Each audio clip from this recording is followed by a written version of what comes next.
Uno, dos, tres. Latina.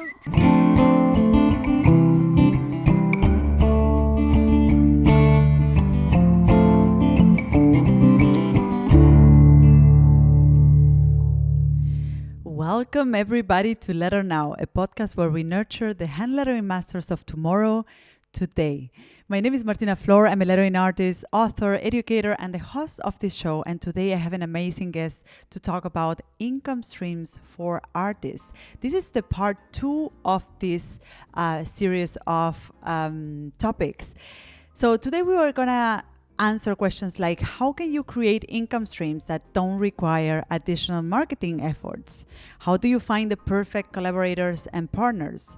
How do you create an income stream without cannibalizing your main offer? How much money do you need to get started? And to discuss all of this, I have artist Jackson Alves with me. Jackson is a letterer, calligrapher, and teacher based in Brazil. He works for clients all over the globe and continues to grow as an artist and encouraging others as well, teaching workshops and classes. Hi, Jackson. So happy to have you on the podcast today. How are you doing? Hi, Martina. I'm fine, and thank you for inviting me. I'm really happy to be here. Amazing. So if you don't know Jackson's work, I will add his website and social media handles to our show notes so that you can get to know his work. So Jackson, this is the second podcast episode that I host about this topic. So in the first episode, we had lettering artist Ian Barnard, and we had so many questions coming in that we decided to have a second episode about this topic. So for the listeners, if you haven't listened to that episode yet, I highly recommend you to get to listen to that episode with Ian Barnard, because it is sort of complementary to this one. It touches on other aspects of creating income streams, and it's also very insightful. So, Jackson, I invited you to discuss this topic today because you not only create work for private clients, but also you seem to have your student base, you have your classes and workshops, and you have an online shop with prints. You also have your YouTube channel with over 80,000 subscribers. So to kick off the conversation, just to give the picture, you have all these different things that you do with your skills as a lettering artist and calligrapher.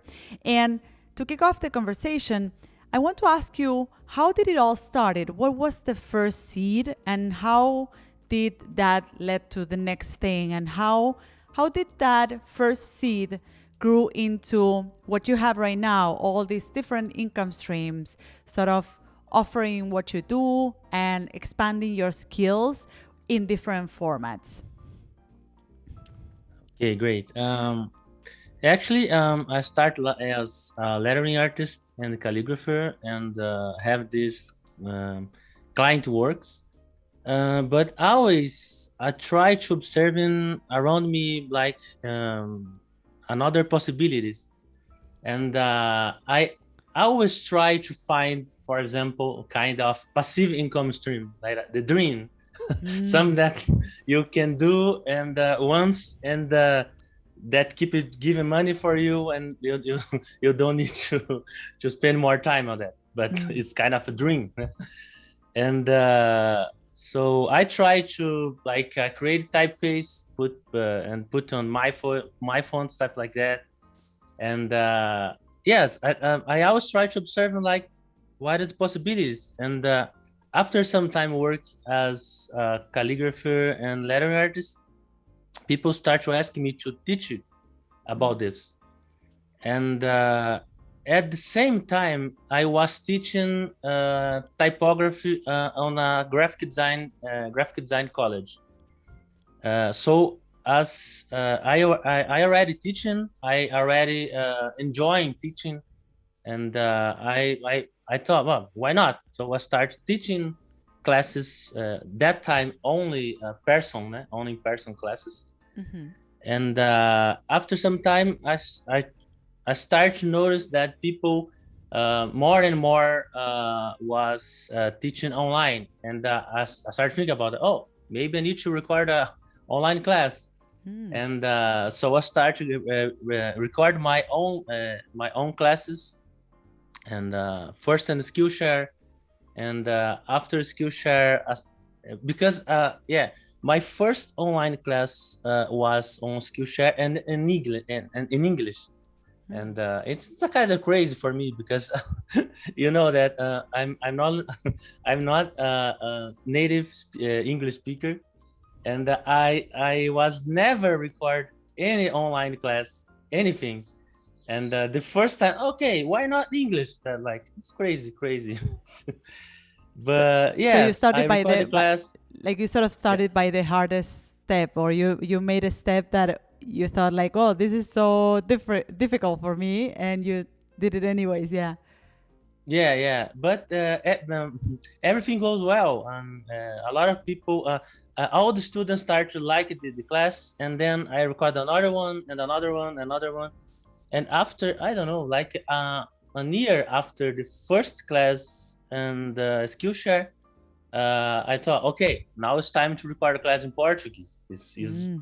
That would be really easy because I started the hardest way. So in Portuguese would be easy.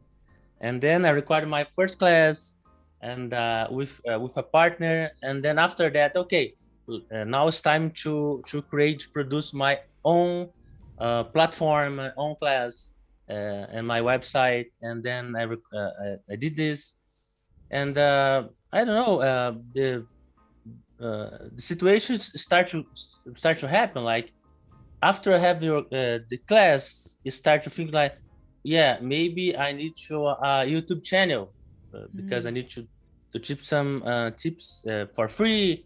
And also, actually, I started my YouTube channel in English also. And after some time, a student of mine in the graphic design college asking me like, Jackson, I think you should record videos in YouTube in Portuguese, because we already have a lot of things in English, but we can't find a good videos in Portuguese. And I thought, oh, that makes sense. And again, it will be really easier for me recording Portuguese than even in English. And then I start to focus on my YouTube channel to promote my workshop, to give free tips, free knowledge for the people. And the channel started to grow up. And like, actually, I never planned something like, okay, I will start with this, and then I'll start teaching, then online class, and then YouTube channel. That's the things start to happen, because you have this, and maybe this move you to have another thing and another thing and another thing.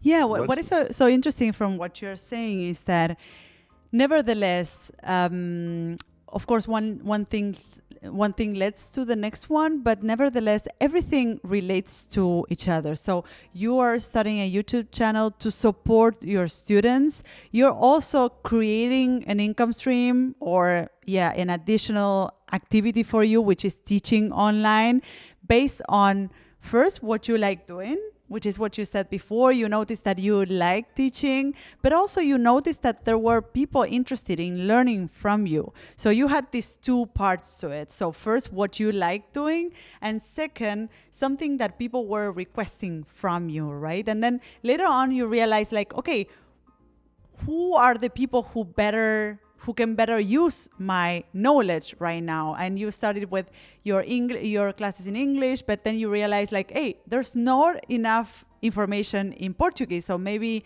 I can also teach or bring this content onto the audience in Portuguese, right? So all these things started to relate to each other and to support each other, right? And like, as you go, you also inform what you're doing. And I think this is really interesting. I can imagine that many people, like, thinking right now or listening right now, thinking of creating an income stream, they feel that they have to have it all figured out. And they feel that, they need to have the plan and have the marketing strategy and have, the gear to record the classes or whatever they want to create. But sometimes it's about like putting that first, or giving that first step, and then adjusting as you go. So first you do that, that class in English, and then you realize like, oh, maybe I should do it in Portuguese. And even better for me because that's my native language, right? So, and this is how the things start to adjust as you go, right? So yeah. Jackson, I want to hear all of your stories and all of your insights as we go down the conversation. As you know, this is a listener-driven show, so we are here to answer questions from the listeners. And we will start now with the voice messages. You can send us your voice message or voice memos with questions and comments by simply going to martinaflor.com/voice message or email your voice memo to podcast@martinaflor.com. So today we have a question coming in from Nuran. Are there any income streams that you don't have to invest more time in after you've put it out into the world, or do all income streams have to be maintained and have to be updated and constantly marketed and pushed out into the world? Have you found any that don't need that kind of time or that kind of follow-ups? Thank you. So Nuran is asking a really important question related to income streams. You know, like as you said before, Jackson, we all had that initial dream that when we create a new income stream, it would just maintain on its own and it would generate this passive income where we don't have to do anything to, to earn money. So what Nuran is doing with the question is reviving this big old myth of passive income. The idea that once you do something, you put it out there and it generates revenue forever without you moving a finger. But this is also raising an interesting question around marketing. Jackson, in the previous episode with Ian, we were talking about and he was saying something really interesting, that creating the product is just 50% of the equation, whatever that product is. So if you create an online class, if you create a digital product, a physical product. So creating the product itself is 50% of the equation. The rest is really about putting the product in front of other people, which I think is, is really on point. It's really about like getting the people getting that product in front of other people. And I will add something to that putting the product in front of other people is only 50% of the equation of actually selling that product. So people need to see it and also understand how it can be good for them. And I think what you were saying before about your YouTube channel, that your YouTube channel sort of supports your students or provides some free information or some tips around lettering and calligraphy so that people can also understand which kind of value they can get from you if they go into, or if they decide to go deeper and take one of your classes, right, in your own teaching platform. So I want to go back to Nuran's question about around whether there's a product that sells itself without additional work. And I want to pass it to you, Jackson. Do you have any income stream that has this ability, that has the ability to generate passive income without any efforts from you? Yeah, that's the dream. Yeah, as I said in the beginning, like I always try to find another ways to income stream. And I remember the first time when I created my first typeface. Yeah, that's because a friend of mine had released a font, a typeface on my fonts, and he said like, okay, I make around $50, $100 per month selling this font on my font. And I thought, oh, that's amazing. Maybe I need to create a typeface. Like if you never create a typeface, you have no idea how hard it is.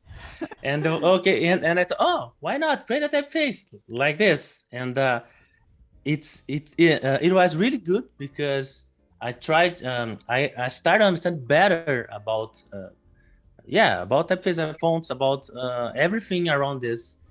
And I put this on, and I started like this, and I started thinking about how can I say that, planning about how to sell this, and I start looking my fonts and see how much typeface costs, more or less at that time. And first, I put a free typeface on my fonts, and I thought at that time, like, okay, maybe if I don't know, the first typeface for free had something like uh, 30,000 downloads, something like that. Amazing. And I thought, okay, maybe if I can sell for only 10% of these people my typeface, I can decrease the price, and maybe I can make a lot of money. And that's the first thought. And okay, I created the pro version of my typeface, put it to sell, and like I couldn't even get even 1% of that.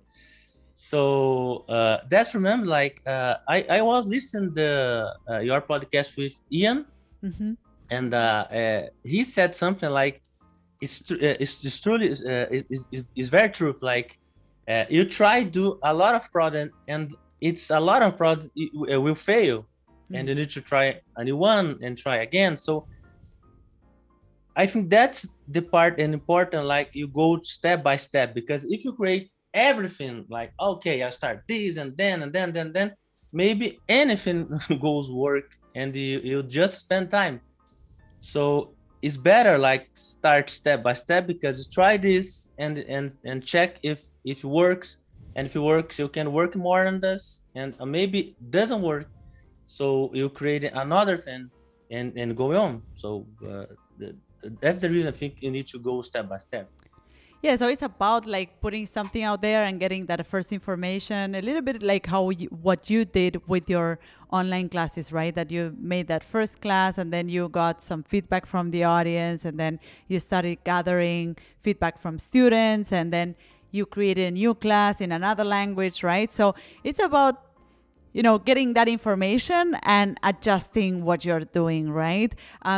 So back to Nuran's question, I think this is a very interesting question. And I would say that, if you put a product out there, or I would say that you don't necessarily need to market a product. I mean, if you market the product and you actively try to put the product in front of more people, you would definitely optimize the revenue you can have from that product. But if you don't do anything, you will not be exploring the potential of that product. It can be that the product continues selling. For instance, in my case, I have some fonts in the market. Like I have fonts that I have created, and they're out there, and really I don't put any active effort into marketing those products. But however, they continue selling because they belong to a bigger market, right? If I would put some effort on those fonts and on marketing those fonts, they would definitely be much more effective in terms of revenue. So if what you're thinking, to answer to your question, Norans, is that it could be that you put a product out there and it just sells. Like you can just leave it out there and it sells, but you would definitely not be exploiting all the product's potential. So, marketing is part of like exploiting that product. If you put some effort. Can I add something? Yeah, sure. Yeah, I remember like my Skillshare class is something like every single month brings some money for me, and I'm not putting any effort on that. But I can notice that month by month, if I never promote again, like every single month it starts to get less money. But yes, I get some money from Skillshare every month, and it's a good money, yeah. But as you said, like Skillshare is a big platform, and they promote the classes, and there are a lot of people studying there, and because of the method the Skillshare use, like you need to pay per month, and people like already pay per month start. Okay, maybe I take the Martina Flor class and Jackson and I don't know everyone. So that's the reason you can get some money. But it's important to say, like I published my class on Skillshare 6 years ago. So I have some friend like is publishing a class nowadays, and they can't get some money like I can make, because nowadays, if for example, if I publish a Skillshare class today about lettering, that's 1,000 of another class in Skillshare about lettering.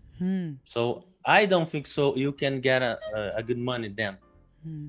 But Yeah, also that's about this, like is sometimes is the right moment to create something. After some time there's a lot of people doing something. You need to think about how you do how can you create something different. there's so many aspects to this, and what you're saying also I think relates to the next question, which has to do with these platforms that you can use to to get started, to sort of make those first tests, right? So there's this second question coming from an anonymous listener. So how do you find the perfect project, and how do you find reliable collaborators to work with when you are an introvert and you don't know many people in the community? I have been trying to go out recently, to go out of my comfort zone and trying to get to know more people and assist to events, but I have noticed that it takes time to build a link, and yeah. So just to reframe this question, I think it's a very important question, because it is about collaborating with others. And I think it is important to mention that whatever you want to do, whatever income stream you want to create, you don't need to do it all on your own. And I really, personally, I wish someone would have said that to me earlier. So if you want to create products with your art, you can use already existing platforms that can print your products, for instance, and they ship it for you. Of course, or for instance, like Jackson was saying, you can use a platform that offers online classes, and you upload your online class on that platform, right? Of course, these platforms will get a big part of your revenue depending on which platform it is and which kind of product you're offering. But I think these are great places to test what works, right? And you can, as you said before, you can create that first class and see how it works, or you can create that product and see how that print is audience wanted, or people buys it from you on that platform. And later on you can perhaps create your own online shop and think of a bigger investment for your project, right? There's also a lot of marketplaces that you can use, which I think one of the biggest benefits of these marketplaces is that they already have this marketing aspect to them. Is that you create a product and they have the audience, so they have this platform with already captive audience and users that will see your product, will discover your product more easily, right? So Jackson, you use third-party platforms to run your classes. Why did you decide later on to move on to a private platform? So you first started with like a third-party platform, and now you have your own platform to offer your classes, right? So what was the decision, and what was the thinking behind switching from one platform to the other? Yeah, I think that because I start on Skillshare, and Skillshare, I think the idea of the Skillshare is about quick classes. And I remember someday I received an email from Skillshare talking about this. Okay, create new classes like around 15 minutes, something like that. And my class, because I have 4 classes, like about foundational style, calligraphy, and italic and Gothic and brush script. And for each class, it's around an hour of class. And I start thinking, I think it's not a fair, because the money I get in here, uh, I mean, it should cost more because it's a lot of information in this class. That was the first decision, and and another decision was because like Skillshare take 50%, and it's paid per month, and per month is I think is really cheap. And I started, okay, I'd like to create a more complete class, with more information, and so many information. Like I'd like to create a class around 4 hours, maybe 10 hours, and I noticed that this kind of class doesn't fit with the idea of the Skillshare. So after that, okay, and also I already had a great audience on Instagram, Behance. I don't know. I think the time I launched my first class, I already had more than 50,000 followers on on Instagram. So as I already have a big audience, I started. Okay, I think I can do this by myself because I have a great audience. I can create a more complete product, and then I decide to create my private platform. That's the reason. But as you said, like if I was start today and I don't if I didn't have audience, like okay, I start now and I have less than 1,000 followers on Instagram, I think doesn't make sense to create my private platform because I know that it's required a lot of work, marketing, promoting to have the first students. So Yeah, that's such a good point. Like to have, you need that kind of audience to be able to sell your product or to sell to someone, right? So, and you also need that audience to inform your product because as you said, like you realize at some point that you couldn't serve your students in a third party platform because you couldn't offer a class that was more lengthy or more in depth, and you couldn't perhaps kind of offer coaching calls or studio hours, which you can do now in your platform, right? So this combination of first having an audience that you can offer your products to, but also having an audience that informs your product is really important. And I think this. I was reading a book. I don't remember the book exactly, but the question was really good. So the book was posing this question like, who are you working for? Because, we as creatives, we have thousands of ideas. We have thousands of ideas to generate revenue or like personal projects. And we want to be everywhere. We want to be on social networks. We want to be on Instagram, on YouTube, on TikTok, and everywhere. And it's like at some point you have to ask yourself, like, who am I working for? Why am I creating, why am I putting effort on this YouTube channel? Is it really reaching my ideal customer or client? Is it really serving my students? Or is it just, just noise out there? Or is it just dragging my energy? So I think these are kind of good points to have into account. Like, who are you working for? Who are you creating these products for? And who are you selling these products for? Which actually come down to this idea of audience you were mentioning before. So let's move to our next segment, which is our inspirational quote segment. We will continue answering questions from our listeners, but this time coming from social media. So Jackson, we all love quotes, and especially learning artists and calligraphers, because we just draw them or write them. And in this section, we do our best to answer questions from our listeners with a quote. It's a little bit of a challenge. We later put these quotes on our show notes so that listeners can share them on social media. The truth is that we just walk through the question and we talk about it. And if there happens to be a quote, then we will put it on the show notes and we will make you sound really smart. Okay. So here's the first question coming from Ivy on Instagram. how do you create an income stream, or how do I create an income stream with my skill set without cannibalizing my main offer?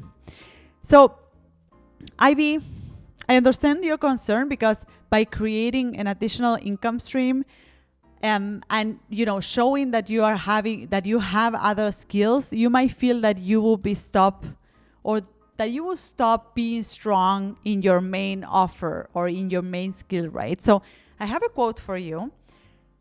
The world wants more of you. What I mean with this is that you shouldn't be afraid of showing more of what you can do with your skills. If anything, that shows that you are skillful and resourceful as an artist and as a designer, which are two qualities that any client or customer will appreciate. So creating an income stream is about doing something with your skills in another format, and you will be still expanding those skills, right? It's not about just, becoming a cook or selling something in the park or selling popcorn somewhere. It's about, which you can totally do if you want. There's nothing wrong about doing all of this stuff. But what I mean is that if, for instance, clients see that you can, besides doing work for them, you can also teach what you do, it really speaks well about your skills. It really speaks well about how articulate you are and how much knowledge you are. So I think it can only be positive for you and whatever you're doing right now. So Jackson, what would you say to Ivy that is afraid that, these additional income streams will negatively impact the main income stream in the business? Yeah, I think as you said, like everything I have as an income stream is about my skill. So that's a good point. Like, okay, I'm a calligrapher and lettering artist, and then I sell posters or T-shirts with my work, or I teach I teach my skills. So everything is about this. So I think it's just a good point. What I need to think about is, like, as I was talking about Skillshare earlier today. As I already had a class on Skillshare, I start thinking about okay, it's good to have another class on another place, like in my own platform. That makes sense because it's another kind of class. It was in Portuguese and also is more complete. But for example, I don't know about you, Martina, but I almost every single day I receive emails from another platform. Jackson would like to put your class on here and then, and I said no, it's too much places. Like if I record a class and put in Skillshare and then, maybe that's not a good idea because okay, I don't know. I don't take this class Jackson here on Skillshare. Maybe I take there because it's cheaper on there. So that's, I think, not a good idea. It's in this exactly subject, like teaching class. I decide like, okay, Skillshare is in English and just a basic class, just a beginner class, and this another class I have is a complete, very complete, and it's a lot of hours, more information, and Portuguese, and I start to think like put this complete class I have in Portuguese in English, but also it's not a goes against the Skillshare because Skillshare is just introducing just the beginner method. So yeah, in this case is not a problem, but I think you need to think about that. For example, okay, I create this I don't know, poster to sell in this platform that I don't think it's a good idea. I think it's better think about this is the place I will sell poster, this is the place I would sell another thing and stuff like that.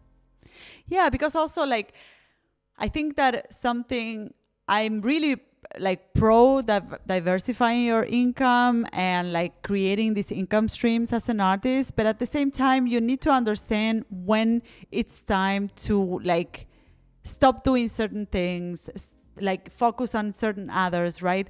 Diversifying incomes doesn't mean that you will have like thousands of income streams, because that also requires effort. If you have your classes in different platforms, you will need to also maintain them on each platform, right? And that would sort of spread you thin, right? So I think it's about also, choosing in which platform works better for you, and where you can serve better your customers or your students or whatever it is that you do, but where you are, providing the best of you, right? So, and I think what you mentioned before is like, I could actually, offer my classes in 1,000 platforms, but also that will make me lose control over, those classes, and they will just be out there like in different platforms that I have no idea what they are and I cannot really maintain. So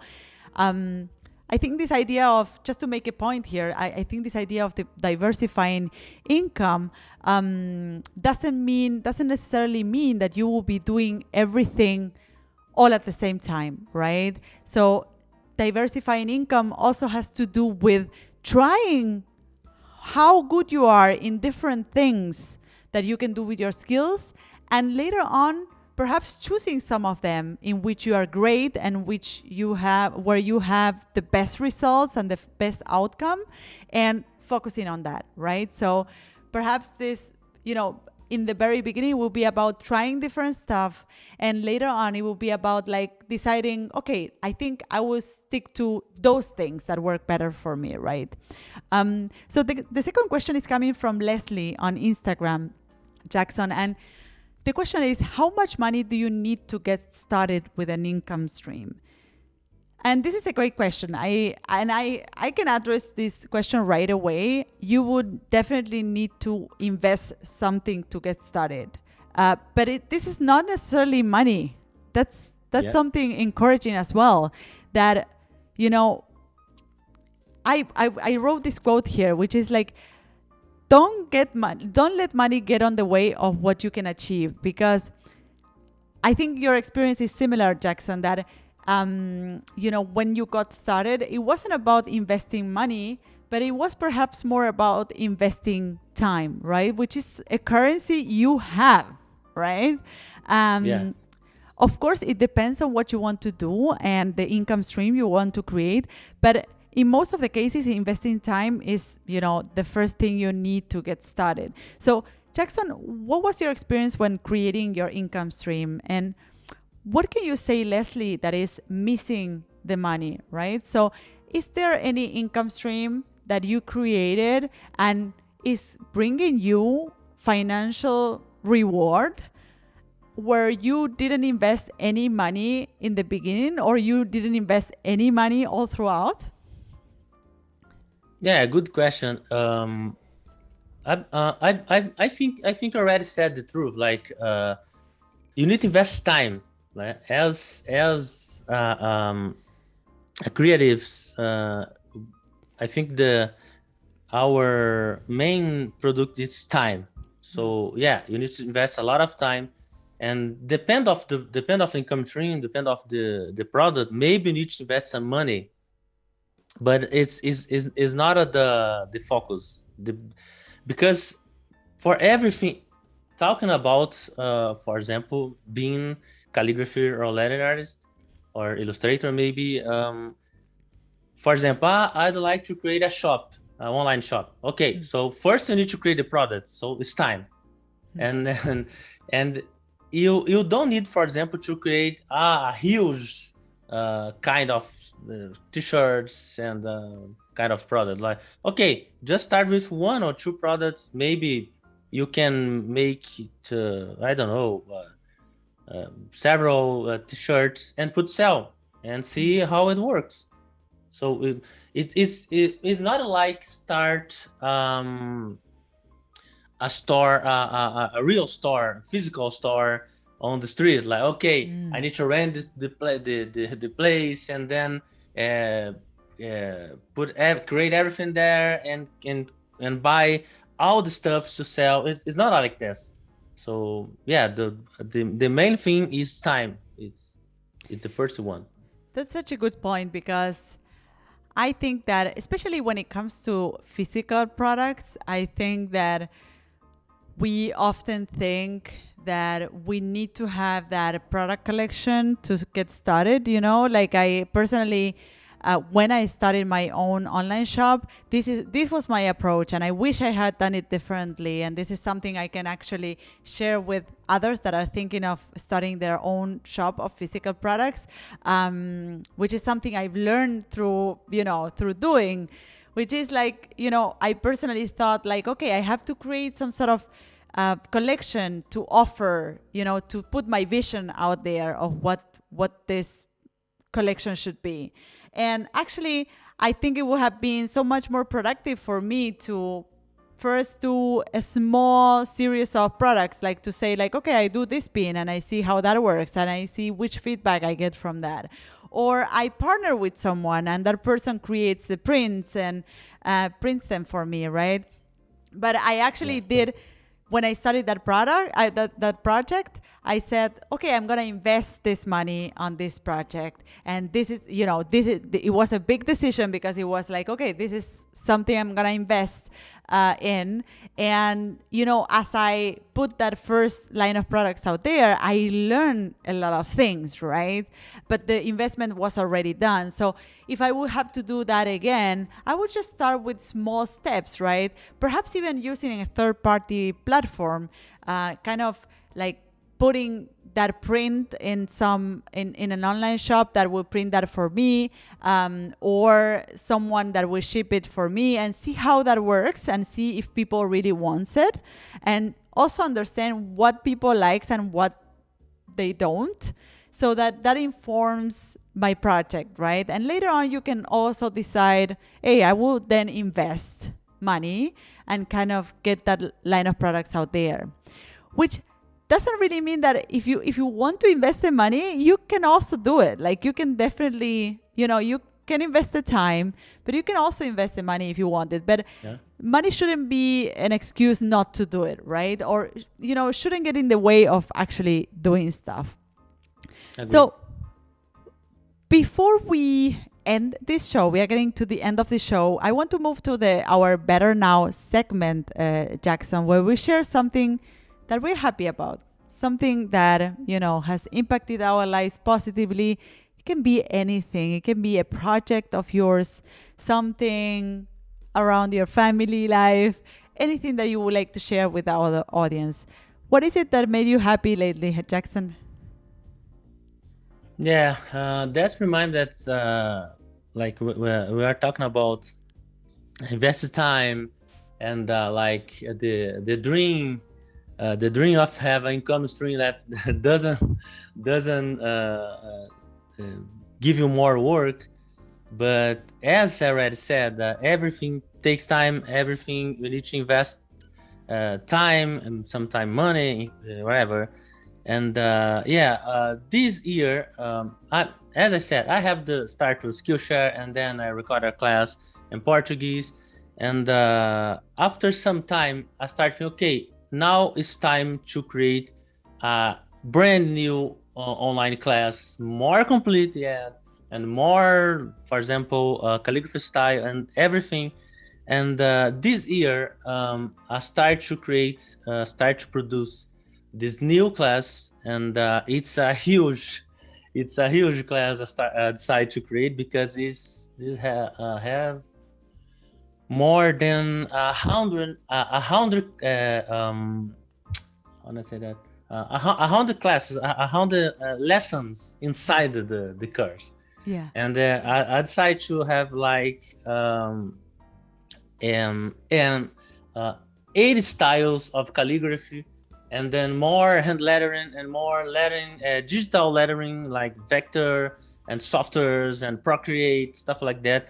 And also a business part, like, okay, how can I think the price of this project, how can I promote this product, everything like this. So it's a huge project, and actually most of this year I just working on this new class.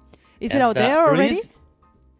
yeah. Actually, it's still I'm still producing, but I released the first class. Actually, I released sorry.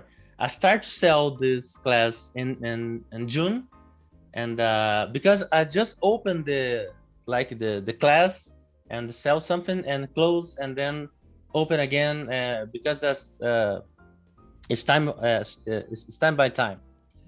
And yeah, I really enjoy this because it's a huge project, and also in this method I start teaching, and I have every single month I have a live class for the students, and we have a community on Facebook, and because the other class, the other online class I had, I didn't have this talking with the student. It's just I record the class, put there something similar to Skillshare, but with more information. And then I have this online class with the student. It's very fun, because remind me the time where I taught and college with the talk of the student, and then can share with the problems, the insecurities, and also I can see their work and have a feedback, had a critic of the work. So yeah, I really enjoy this because it's another way to teach, and it's take more great part of this year, but the students have a really positive feedback for me. And yeah, it's so good to you can talk with the student and share, in this way you can help so much more. That's amazing. We're gonna add the information to our show notes in the this podcast episode so that people can find it. And as I hear you speaking about it, I can see how you have how you have developed from that very first online class that you put out there into something that really serves your students and creates results for them, but also works for you. I can see how you're lighting up by speaking while you speak about this class, which, that's the best combination when you are enjoying something and people also enjoy doing this with you, right? And Yeah. Jackson, I also want to share something with the audience. I actually shared that in the last podcast episode, and I spoke about exactly I was just telling about your online classes. That is like, when you do something that makes you really happy and has a positive impact on people, that's a win-win situation. And last week with my team we launched a lettering quiz, and I cannot stop being happy about it. A lot of people already took the lettering quiz, and I think it's one of the most brilliant things that we have put out there. And I want to share that with our listeners today. The quiz was created to challenge your lettering knowledge. So if you want to understand how much you really know about lettering, go to martinaflor.com/quiz and take the quiz. It just takes 2 minutes. And the great thing is that it sends you the results with comments and insights and also ideas how you can continue your journey with lettering. So it's really well done. It's super fun and it's educative too. It's not really an income stream for now. Let's see. But it's a super fun. It's a super fun game, and I want everyone to just go and experience it. So if you want to take the quiz, go to martinaflor.com/quiz. So Jackson, this is the end of our show. It was so great to have you here with us. So where can people find you on social networks, on the internet? Okay. People can find me on my website, like jacksonalves.com, And also, I'm always publish something on Instagram. So my Instagram is letterjack. And Facebook. I don't invest some much time in Facebook. So it's more Instagram, my website, and Behance. I love Behance also. Amazing. So we will add all of this to the show notes. Jackson, Oh, sorry. Yeah. YouTube. Yeah, my Yeah. YouTube channel. absolutely. We will add that to the show notes so people will find it. Jackson, is there any other last words that you would like to share with our listeners today? I just say thank you again for inviting me here, and you are doing a great job here with your podcast. I have been listening for just since your first episode, and if everybody needs to follow this podcast. There is a lot of information, value information here. So congratulations, you are doing a great job here.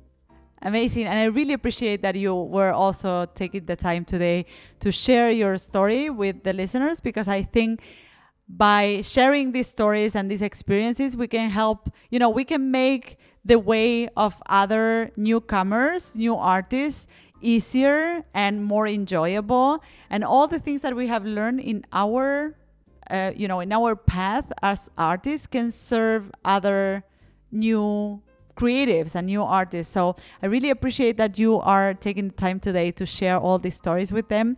So this is it. And for those listening, this is the end of the show.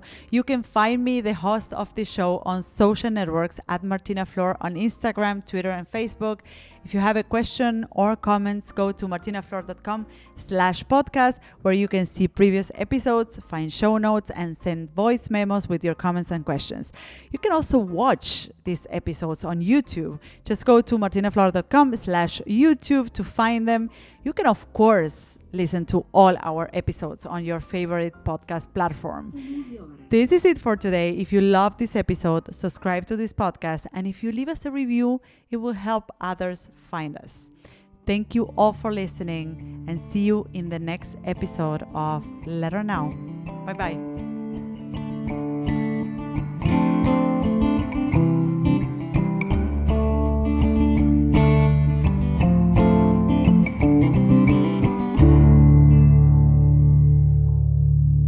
This podcast is awesome.